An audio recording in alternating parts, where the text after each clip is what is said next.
তোমরা bloody Mary চ্যালেঞ্জটা সম্পর্কে তো মনে হয় শুনেইছো, আর এই চ্যালেঞ্জটা আরো খতরনাকভাবে করার চক্করে এই তিনটে ছেলে নিজেই নিজেদের ফিলিং সেট করে দেয়। তো এই তিনটে ছেলের ফেক নাম আমরা সৌরভ, আকাশ আর অভি রাখবো।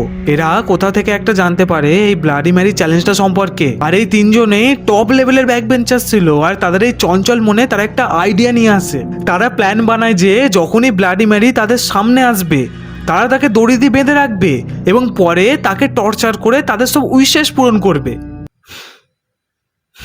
তো এই প্ল্যান অনুযায়ী তারা একটা অন্ধকার পার্কে যায়।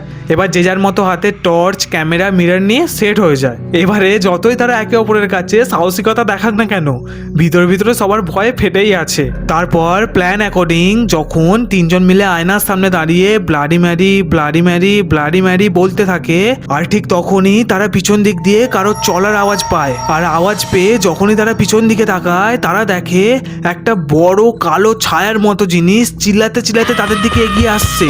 সকালে তারপর ওই তিনজন মিলে পার্কে বেহুশ পড়ে থাকায় তাদেরকে হসপিটাল নিয়ে যাওয়া হয়। এবারে হসপিটালে গিয়ে আকাশ আর অভির তো জ্ঞান ফিরে যায়, কিন্তু রাতে ভয়ে প্যানিক অ্যাটাক আসায় সৌরভের ফিলিং সেট হয়ে যায়। তারপর যখন পুলিশ এদের ওই ক্যামেরার রেকর্ডিংটা চেক করে তখন তারা দেখতে পায় যে এদের জোরে জোরে ব্লাডি ম্যারি চিল্লানোর জন্য পার্কে থাকা এক মাতালের ঘুমে ডিস্টার্ব হয়ে যায়। তাই সে তাদের কাছে চিৎকার করতে করতে এগিয়ে আসে, আর এই গাধাগুলো তাকে সত্যিকারের ব্লাডি ম্যারি ভেবে নেয়।